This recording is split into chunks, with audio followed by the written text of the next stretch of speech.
locals living in Fort Wayne. I'm here with brought a special guest today. He's actually a local, Joshua Cryer, who moved away to Pennsylvania and then came back to Fort Wayne. And it's kind of funny. There's something I want to talk to him about a little bit later. I had somebody comment, somebody who lived in Erie, Pennsylvania, and then they said that they didn't. I guess it wasn't so welcoming there. But anyway, before we get into it, we are living in Fort Wayne. If you're watching this live stream, you either watched a video of ours recently, or you've been searching through some of the videos, and you're like, oh, okay, you guys are live, and you may be wondering what it's like the people here. And so I started this live stream segment where I come and interview people who live here. And if you guys are on our live, you can ask us some questions, some live Q&As, anything that you're thinking about. And you can even ask a local, like what their opinion is. But anyway, Joshua Cryer, before I let you talk, this is my friend. He's an electrician. He's an electrical engineer. He's a contractor. He basically a builder, but he I don't want to mess this up, but yeah, I know. I think I just did mess it up. Josh, take it away. No, man, you got it. Um, for the short period of time that we've known one another, man, I think it's what going on 2 years now. You've come to know quite a bit about me. So for the most part, you nailed it. The only correction I got is so I did live in PA for about 6 years, but that was by way of Cleveland. Lived in North Royalton for a little bit, and then just east of Cleveland proper. And then I ended up moving out to Wilmington, Delaware, working in Claymont for a while, then South Philly, and then ultimately ended up in the Lehigh Valley for quite a long stint. And so effectively about 10 years outside the city of Fort Wayne, and here we are. We're back. You forgot about the stint you did in Mexico. Well, the stint in Mexico was actually before I left Fort Wayne. So, I double Mm. majored, studied at Purdue and IU, electrical engineering and Spanish, 4-year degree in modern foreign language. And so in '05, I moved to Mexico to take my Spanish, my ability to speak, right? I knew a lot about the language and the culture and those types of things, but I really wanted to be able to communicate effectively. And so to go from 65% of, fluency to 95%, in my mind, the only way to do that is to immerse yourself in the culture. And my take on that was to move to the country for a year. So that was back in '05. But I didn't Yeah. So leave the city until like '09, yeah. moved to So Ohio. the rest of this interview is going to be in Spanish. Tu Eh, hablas español? órale, pues, Ah, atásquense. Trabajo. There you go. I don't even. No, that's funny. But so since we're talking about it, and I want to bring this up because I want to quote exactly what I got um, from this commenter that he said about moving out to PA. Let me go through my thing real quick. Tell me a little bit about, because you love Fort Wayne a lot, like the most, like the only. I'm like, everybody says they love where they live, but you actually got married and then brought your wife here, kicking and screaming because you love it so much. Tell us why. What about Fort Wayne that you just can't get enough of? So, I mean, you know better than most my passion for Jesus Christ and my love for the Holy Spirit. And I just can't lie. If I was to be super honest, I wouldn't be in Fort Wayne.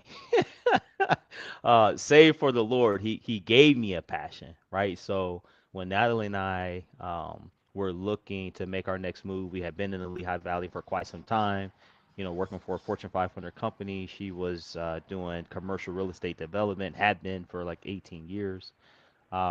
We were looking outside the country, and we very much wanted to take our family and move to Costa Rica.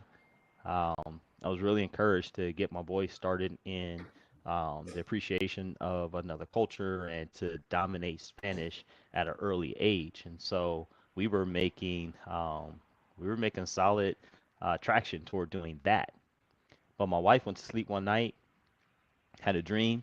In the dream, it was revealed to her that we ought to build at 919. And the only number that makes sense to us is the address that we owned at the time, 919 Q Street, which is in the heart of the East Central neighborhood in Fort Wayne. And so um, we kind of took that and we ran with it.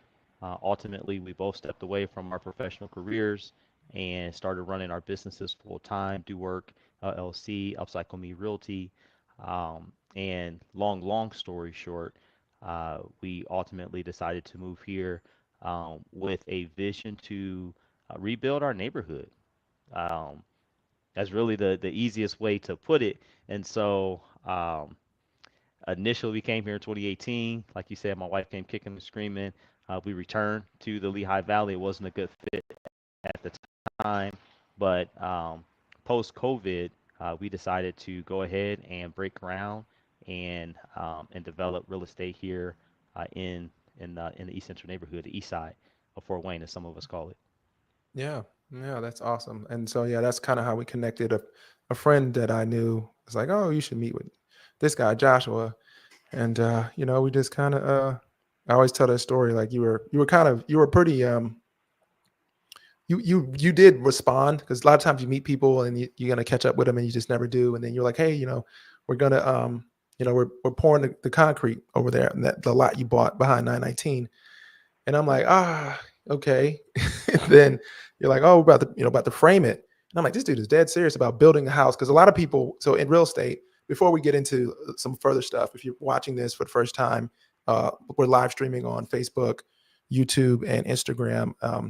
Where this is my locals living in Fort Wayne segment. As you know, we help people move to from and around Fort Wayne. A lot of people ask us questions about what is it like living in Fort Wayne, and the best way that I know to help people kind of figure that out is to bring local people I know. And if you are live on any of these platforms, feel free to ask a question. But you're like, oh, look, I'm gonna frame it out. And I was like, okay, this guy's actually doing the thing. And you didn't mention it, but you have a contract company called Do Work, right? Which I think is apropos. And so you're like, I'm like, man, this guy's actually doing it because people always say they want 1 to 3 acres, and then they want to um, they want to build, right? And usually they don't have any. Not gonna say usually. Sometimes they have zero experience. Like they never owned a house. And I don't want to discourage people. Like, yeah, well, maybe, right? But and I'm gonna kick it back to you because when I met you, because I kind of was like the same thing. I didn't know much about your past, so I'm like, oh, so you're just gonna build a house? That's what we doing?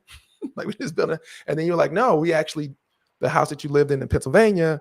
He's like, we did like a live and flip situation, and then you told me about some of those rehabs that you did. If you want to talk about that real quick. Yeah, so coming here, like I said before, the impetus was really something that was revealed to us in a dream. But when we got here, the blessings started to really unfold, right? And so we started by breaking ground with the carriage house, and before you knew it, we identified the true opportunity or opportunities that the city of Fort Wayne offers. It is a great place to raise kids. It's a beautiful city. There's always something to do. There are tons of investments that have been made in downtown proper and surrounding areas, and there's a really strong church community. And so, the more that we focused on the project of developing that site there at 919, the more we saw opportunities to earn and acquire properties throughout the neighborhood, and ultimately businesses and commercial real estate. And so, I mean, I can dig into to any of those perspectives and how No, things no, I have. just wanted you to give me a little bit about the past because before you jumped into building the house, you guys had previous experience, and when you were in the house that's what I want you to touch on. The house in Pennsylvania that you flipped, that you remodeled, basically. Yeah, so you'll remember that we actually own property here in Fort Wayne, in Cleveland, Ohio, in Delaware.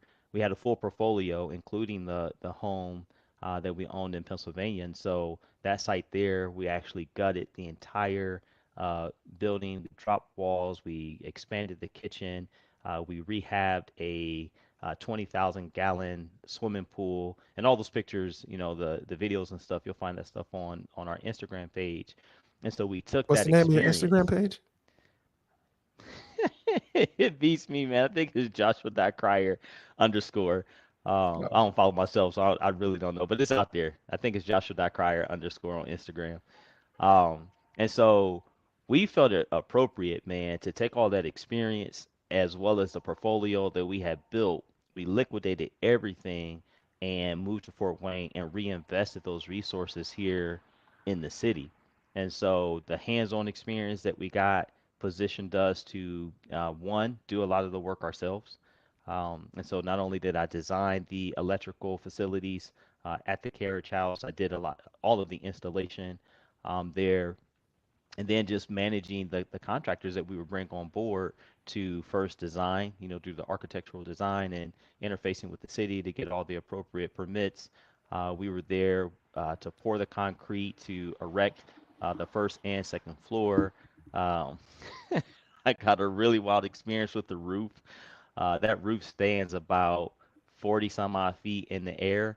And when I got up there to see how the roofers were doing with that install, I figured out very quickly that at 41, my my respect for heights has changed. It has matured. Mm. Um, and so, yeah, to your point, we took that experience from those flips in Pennsylvania and the work that we were doing there on the electrical contracting side, and we pumped all of that into the East Central neighborhood, and pretty much intentionally. Yeah. Yeah, we can. Man, I don't really want to go down that rabbit hole because we'll be talking for hours. Because I know, because you've got some other projects. So right now you're in when you talk about commercial property. Since we're talking about it, you got the barber shop that you've turned into a. You call it. From what I remember, you call it a brow studio. Now, as a man, I'm like, they got whole studios for brows. Like that's awesome. That's don't even, never had a brow done, not one or two. I always felt it for people with one single. Some people they do a lot with their brows, but I feel like mine are pretty good. So I'm like, God gave me, I'm all right with mine. But and then you got just recently it's basically a commercial warehouse. Essentially, is what I've Hmm. interpreted as. It used to be, I forget what exactly, but you guys just acquired that, and then I really think like I wasn't going to go down this path, but I think it's going to be a lot of people are going to be looking back and like, man, when did this happen and when did this start? And this has been here the whole time. How come nobody ever did anything with it? And you're going out there putting in the work to essentially repurpose that place. Like they've done general the Electric Works project, for example. Big people, big money have come in, but like as a regular local to put your own time and resources into acquiring that property and then having the vision and then just going through the steps. I mean, that's huge. I'm pretty sure you want to touch on that a bit, and then we'll go on to something else. Yeah, no, for sure. So my wife is constantly correcting my vocabulary on the salon that we have.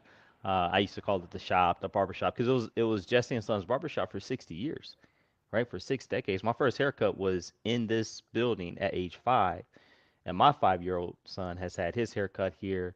There are people, in their 70s that walk by and, will remember having experiences in this shop. But it is now a salon, service salon. So my wife has superior nail techs. The ladies that provide the services here are top notch. She, of course, is certified to do permanent makeup, which are the brows that you refer to, and we have amazing hairstylists, people who have been performing the art of styling hair collectively for well over 60 years. I think Gail King and Real, the real gentleman quick, that yes.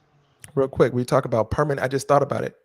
We Uh-huh. talk about permanent hair. You know what I could use if I can get like a permanent hairline, and I can never have to get an edge up.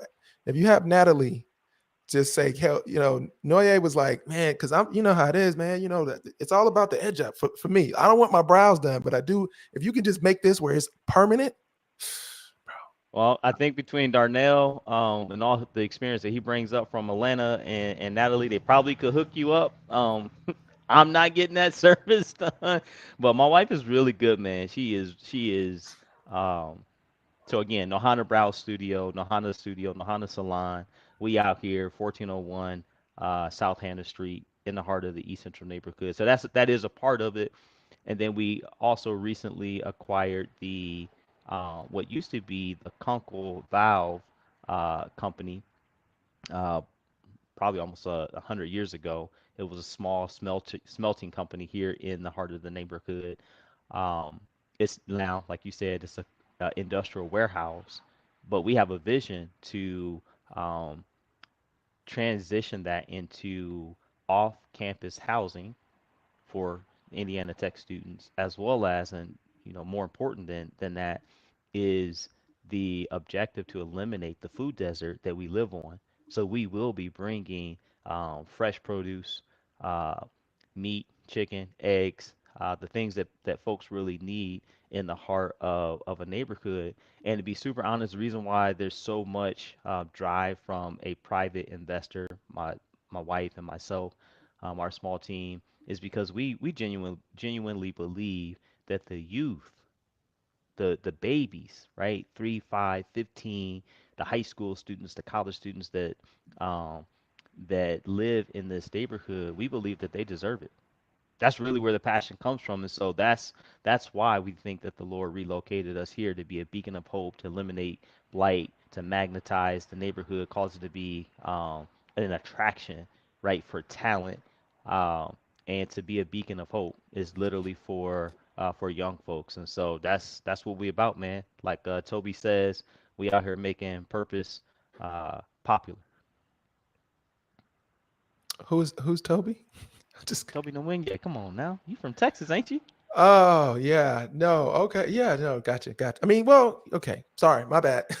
No, but yeah, so no, so again, we're here at Locals Living in Fort Wayne. I have my good friend and local entrepreneur, businessman, licensed electrician, electrical engineer, joining us on the show to answer your questions about living in Fort Wayne and what it's like to live here. If you watch any of our videos, you may have watched me or Caleb talk about living in Fort Wayne. If you have a direct question of what it's like to live here, feel free to ask. The other thing I want to touch on, we're going to pivot here to adverse weather. So right now we've got, what's going on there was Right, Hurricane, I right. think it's Milton, right? Is going on. Milton's up So now. Before it was Helen, right? Helen was first, Milton's now, or the other way Yes. around. It was Yep. Helen, Milton's right now. Sorry. That's correct. Yep. Yep. And so, hearts and prayers are going out to those people down there. I know actually one of our clients is he drove up to North Carolina because he's purchasing from long distance. And so yeah, I texted him this morning and he's like, yeah, we went to North Carolina to get out of the it's category supposed to be category 5. I think they said they expect to be a 5. But it really had me thinking because we living up here, um, I actually I feel detached from that. Like the only Mm. time that I think about it, and then right before it lands is when I'm like, wow, what's going on? It's like, oh, because the whole time that it's coming, you're not really paying attention. At least I'm not. And then you see all the news reports, you see all the articles with people out there. I mean, when Helen hit, there's been a lot of blowback on that right now, which as far as the response from the government agencies, which is crazy to think about when I think about like you know having to go through that kind of um, life altering event, right? And so I went to, but it reminded me of all the adverse weather that I ever had in my life, which is quite a bit. As you know, I got a lot of stories, and man, so I was gonna go through them real quick, but before I get through, I'll tell a few stories here. But you were born and raised in Fort Wayne, and I was That's thinking about correct. it. I was like, this is the longest stretch of time where I haven't thought about weather. And then people ask about weather. They're like, oh, what is it like, as far as weather in Fort Wayne? And I'm like, honestly, there is there are like certain regions in the US where there's always going to be something, you know what I mean? Hmm.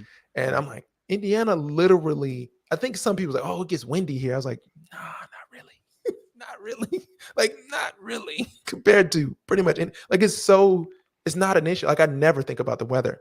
And so I was thinking about it. I said, I got to talk to Joshua today on this live and ask him, hey, the whole time you've been here or the history, like what is the worst adverse weather that people encounter if they're living here? You know what I mean? A lot of people will talk about the snowstorm from the late 70s. And there was a great flood around here as well. In my time frame, I haven't really experienced that type of adverse weather. The winters here can be hectic, but nothing outside of a good snowblower or a decent shovel. I would for sure recommend if you're moving to the city, I would recommend getting a shovel early on in the season because a lot of people wait, and then when that first snow hits, you rush to Home Depot, Walmart, Lowe's, Menards. You're not gonna find one, right? And so we do get inclement weather like that, but for the last several years, it seems like like we've just been getting missed. To be super honest, I didn't take my snowblower out once last year um, because of the confluence of the three rivers. They say that we don't experience the impacts of tornadoes, even though Tornado Alley is just west of Fort Wayne proper. The tornadoes typically go around us. I think in the 40 some odd years that I've been around, um, I think there was only one tornado that ever touched down in the city of Fort Wayne. I mean, you guys can fact check and check the news, but I haven't personally experienced horrible weather in this Midwest town. It's a great place to live for a number of reasons. So if you want something that's mild, if you enjoy the four seasons, this is a place to come and experience them. Hey, just real quick, I want to let you know, Natalie's watching, and so don't say nothing bad because she's gonna pop you. You must have told her you're going live. But no, yeah. So what that is funny that you mentioned it. I've been here 5 years. I still don't have a shovel for that exact same reason. Because every time I wait and then I go and they're gone, and so I'm left with the Right. snowblower, which I feel like I don't need. But then I tell the story all the time. The lady down the street, it's just her. I'm pretty sure. And man, and I'm out there because when it's snowing, if you really want to stay ahead of it, especially because it's coming, you'll Hmm. shovel, knock if it's 2 or 3 inches, and then you come back out, shovel again, right? Because if you wait all the Right. way till the morning, that's a lot. It could be a lot of snow, right? Right. Man, she wait till the morning. She out there, 5 minutes, back inside, and it's cold and stuff like that. And then the heavier snow. Victor Jimenez said he's looking to move into from Indianapolis up here. Well, you're probably pretty familiar with the region here from Indianapolis. If you have any questions, let us know. Indy's pretty a popular place, actually. I don't know what part of Indianapolis that you live in. I know that in the Midwest. I don't know if I told you this, Joshua, but I believe Carmel and Allen County, this our area, like Fishers, Carmel, Hmm. and our area are the only two, I want to say, counties that had net growth since 2020, or maybe, yeah, Right. Yeah. because Ohio, Illinois, and Michigan are losing population, not at a great rate, but still. Right. So that says something about us. So here's my stories about weather, because I went back and I went to like uh, the worst hurricanes in the history of the U.S. So we give you 3 shots. What do you think of the worst three hurricanes in the history of the U.S.? You saying in time in terms of time frame, No, the worst hurricanes, like as far as like the the like the, the the names? damage and death toll. Uh, well, Katrina's got to be up there, right? Katrina's got to be at the Well, top. okay. Got any other guesses? Um, don't you have you know what? I'm not a weather guy, man, so I'm gonna lose on this one every time.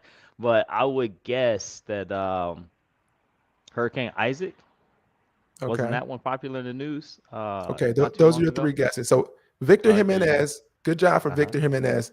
So Victor Jimenez, okay, that's 4 tries, Victor. So he says Katrina, Andrew, and Irma. No, he only said 3. Okay, so the worst hurricane in the history, in U.S. history, was the Hurricane of Galveston back in 1924-ish. So Google that. Wow. Which Wow. I wanted to Google when did they start naming them, because eventually NOAA, National Oceanic, da da da da. They probably like, well, we probably should start giving them names because they're going to hit some of the same cities. So Right. 8,000 deaths, Wow. 8,000, right? Wow. So that's number one. It was the deadliest of all time, and there's nothing even close to it, actually. Um, the two, and I'm surprised Victor didn't say this, that are would be, I would say, 2 and 3. obviously it's Hurricane Katrina and Hurricane Harvey that hit Houston. If you remember that one, 2016 or so, but it had to be 17 actually. You remember Hurricane Harvey? What was the death toll coming out of those last two? So here's the thing about Harvey that was Mhm. that why it's so high. It hit a major city and it caused over $1 billion worth of damage. Wow. Yeah, yeah. So Wow.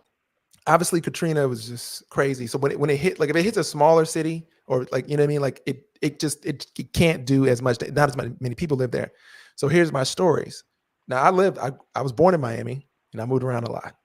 So guess what? I got some history with some of these. Very first hurricane I remember in my life. A lot of people don't remember this. Was Hurricane Hugo, 1989. It hit South Carolina, but we were in Savannah at the time. I was a little kid, 89. So I was a kid, but I distinctively remember it because we used to live in a trailer, and we had to go to the church because it's the only brick building we lived in. And I remember that distinctly because we were at the church and we were watching like those Bugs Bunny cartoons, and it Mhm. was the one where they were like running away from the tornado, right? Um, Fast forward to Hurricane Katrina. So my daughter was born in New Orleans, right? Mhm. Her mother's from New Orleans. Like she's from like the Boot, Chalmette, St. Bernard, Belle Chase, Point of La Hatch area, right? Like when you come out of their trailers, you're looking at the Mississippi River. You can walk up the levee. Yeah. Wow. So Wow. all of that was underwater. So that's when I met her mom. I knew her right before that. And they all got displaced. There was over 1 million people that got displaced from Hurricane Katrina. A lot of them ended up in Texas. They were in Austin. I was stationed at Fort Hood. It's an hour away from Austin. So she was there, and that's how my daughter came to this world, right? So Katrina is like actually a part of her story, right? A Mhm. couple of her older brother and cousin were alive at the time. Hurricane Harvey was in Houston. So I'm dating my wife at the time. She was my fiance. She was going through chemo the second time. Mm. So we used to alternate between her parents, her dad, her mom, and myself would rotate visiting her for the week. So there's always somebody there in the hospital. So the week of Hurricane Harvey, I was like, I'm going to go down. Dumbest decision I ever made in my life. We should have left. We should have left. But I'm like, it's probably not gonna be that bad. We Mhm. go down there. We stay the night. We had electricity and power, but it didn't. It went out for like a little bit. I wake up the next day where we were. She was in an apartment near MD Anderson, which is one of I think it is the best cancer center in the whole US, if not top two. On the street that I was on, we were above Mhm. water. If you go Mhm. down, underwater. Go the other way, underwater. Wow. Like I was like, we can't get out. The highway I drove in on, underwater.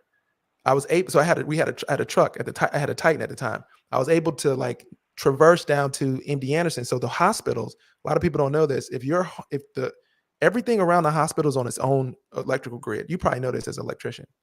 Mhm. So the that's why the electricity stayed where we were, if that makes sense.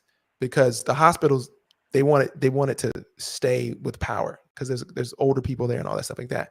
But at the hospital, they got like a ramp thing, like a metal thing that's at the doors you can't get in.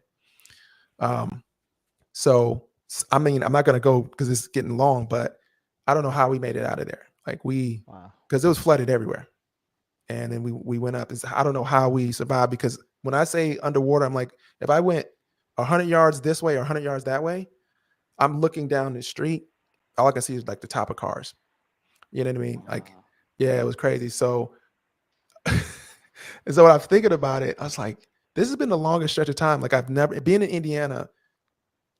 Technically, there's like almost no significant weather. Like, if you're out west, like I was in Arizona and when I was stationed in Iraq and Afghanistan, they would have like haboobs. You know what a haboob is? Nah. What is that? And that's the actual terminology. It's a like a huge dust storm. It's a I'm huge for dust sure storm like thought you you see made on that up. like the movie, The Mummy Uh-huh. King. Yes. And like you see it coming, and that's why everybody keeps like scarves on them. You know what I mean? So they can, so Right. you just in case you're out or whatever, and then but you need to get inside because you can't breathe it. Mhm. But I think about that, and I'm like, yeah, man, Indiana doesn't have any adverse weather. Isn't that crazy? Nothing like what you described, man. Not even close. At least in my experience, for sure. Tornadoes, they are no joke. Um, the The snow can get ridiculous. The flooding can be a challenge, but no, man, I don't know. I don't have any friends or family members that have stories like what you just shared. Not at all. Yeah. That's one of the things. So I would say for people who have any questions about weather, we have a lot of people moving here from Arizona. And I asked Caleb about this. I'm like, what is it about Arizona that we I think that's the one state that people move here the most. And that's the other thing. Like we're preparing for fall weather. Like my whole routine changes around fall. Like Right. I consume more food items that have heat, right? So for the thermogenic property. So hot cereal, oatmeal, cream of wheat, grits. I'm taking less caffeine because I feel like I just want more tea Hmm. because as you know, we're getting like already, the coughing and all that stuff like that. Um, and so the chili, even what I cook, right? So more chili, more of that stuff because that stuff really warms you up. So whole time I'm looking at our weather here in Fort Wayne, Indiana, and you're looking at Texas 94 today. You're looking over Florida, it's like 89 today. You know what I mean? And we're so detached from that kind of heat as we prepare for October. It's kind of insane because it's fall weather. The leaves are falling off, and they're still on the beach. Isn't that crazy? Right, right, for sure, for sure. Um, I mean, different strokes for different folks, man. Not everybody's gonna love the Four Seasons, but I would tell you, man, Fort Wayne, Indiana, in and of itself, beautiful place to be, to experience. Um, like you'll find, right, in your research, we most definitely have our challenges, man, but there's so much to do, and many reasons to be in this beautiful state and this city, and for sure my neighborhood. Of course, shout out to the East Central neighborhood. If you guys are just joining in, this is my local live segment for Living in Fort Wayne, where I bring local residents onto our live stream, just in case there are people that are thinking about moving to the area. If they have questions, they can ask. If you came to this channel on YouTube, you probably watched a video recently with me or myself or Caleb. If you're here live, feel free to ask a question. If not, you have our contact information below. Feel free to reach out. Um, Last thing I want to touch on, and I want to thank you again for jumping in. I know I hit you up late a couple days ago for this, but as we prepare for fall, as I was talking about in the fall seasons, it's as soon as the temperature drops. That's the one thing I can tell about living here in Fort Wayne. I can feel it. I can feel it. Like as soon as I'm like, yep, holiday season. Like I could just put the pumpkin outside. You know what I mean? Start getting the pumpkin spice. I got my pumpkin spice already, right? Right, I got my right, right. spice right there. You know what I mean? Like already. That's everything changed. You start getting like your long johns out. You know what I mean? Because when I met you, you'd be outside. I'm like, how are you out here? You're like, oh, got my long johns. Like, oh, forgot about That's those. it. All day. Put the scarf. I didn't even know how to tie a scarf properly before I moved here. I mean, you figure it out, man. That's all a part of the change in season. Your whole wardrobe changes out. You pack up the Hold shorts. on, You real quick. uh-huh. How you doing, Miss LaFay? Sonny's wife. I can't remember her name. Frankie said hi. By the way, I told her. We're excited for you guys. We know you guys just got an offer accepted, so we're super excited for you guys. But yeah. Hopefully you can get a chance to experience this fall weather because it's I love it. But go ahead, Joshua. Yeah, no, I was just saying, come prepared to change out your wardrobe. You got to have a scarf. You got to find that umbrella because you'll get that 1 or 2 days in the middle of October with cold rain, where if you don't have those tools, those assets, man, you'd be wishing that you had them. A lot of hoodies that you're going to be wearing throughout the course of the winter, and there's another step change in the temperature, right? So right now we're in that 50. Sometimes we'll still get a 67, maybe even a 70, but after Halloween, man, the temperature just it takes a whole nother change, and the sweaters come out for sure. Long johns, long socks, thermal gear for your boots. Um, you got to be prepared for that type of stuff with the weather that we have here in Indiana. Okay, so to that point, you mentioned Halloween, and this is true. This is a tip. If you live in Fort Wayne, you probably know this. If you don't, this is what I learned. My neighbor, I just watched my neighbors. Halloween, it hasn't missed not one time this year. It has snowed on Halloween every single year that I've been here. Now I'm not talking heavy snow, like a little flurry that week, Hmm. the day before or the day of, every single time. Hmm. My neighbor who puts up Christmas decorations every year, he don't wait. He don't wait. He like he'll put them up immediately right after Halloween because we'll get one good day after Hmm. Halloween. And you're right. It is. Every time I'm like, maybe we'll make it to November 2nd, or maybe we'll make it to November. No, no. After that is straight up. Yeah, you're gonna have to be. You're just gonna have to be uncomfortable putting your lights up every That's it. single year. And so because of that, what we do here, we go to Well Grounded in Huntertown. We like to support local. So if you guys ever in Huntertown, there's this place called Well Grounded. The owner, she's super sweet. I'm gonna do a spotlight on her on my Instagram later. But so we get hot chocolate, hot chocolate, and then we get some we get the apple cider, and then we have a bench, and then we get some Rice Krispies, then we hand them out to the trick-or-treaters because every year on Halloween, with the boys and y'all are going out there, one Spider-Man, I think they went as one of them went as Spider-Man last year, if I remember correctly. And Um, Black Panther. Yep. okay, and Black Panther, yeah. But the kids, they're a little chilly, give them a little hot chocolate. The parents out there would give them a little hot chocolate. That's something that I never even thought of. But Hmm. for in Texas, it's not gonna happen. You know what I mean? But it does. It's something about that. That so you get to experience that sort of thing. And then this year, and I want to ask you this question: we're going to do. Somebody made this a recommendation, and I never thought about it. As an adult, I'm going to cut down my first. I'm going to go get my first live Christmas tree this year because it's my daughter's last year in the house. Well, not the last year, but you know what I'm saying, her last before graduating. And so we're going to go out. Somebody recommended a place for us to go get a tree. This is going to sound stupid, but I don't have a truck and I don't want to put the thing on the top of my car because, paid too much money for it. So I got to figure out something. But We, do we you got the we guys, got the mil so, we got the military trailer, man. You will help you if you want it. We got the okay. M101 military grade trailer. You throw the tree right in there, and we'll yank it Well, with the Jeep. Keep on so you moving. coming? For sure. Let me know. Uh, Yes, let's go up there. I want to get the tree this year, one time only. Because I remember when I was a kid, one time my stepdad got one, and there was the pine nettles were everywhere. It was very annoying. Actually, I had to sweep a lot. This is back in the day when the kids actually had to clean up the house. Right, right, right. You know what I mean? So, do you guys have any special things you guys are looking forward to for the holiday season, or things that you guys do as far as like family traditions in the fall and going in right before the new year? We're actually looking at adopting a new family tradition this year. So during my college career, I got the opportunity to live with a family, kind of as a foreign exchange student, even though it was in the city of Fort Wayne. Moving out of the hood was like a foreign exchange experience, right? uh, so what Mama Warden would do every year for Christmas is she would write a letter that would capture all the cool things that the family did throughout the course of the year, and she would mail that letter and email it to folks who had moved away from the city, or just family members that they hadn't got a chance to see throughout the course of the year, friends, from way back when. And so Natalie and I, we have been together now going on a decade.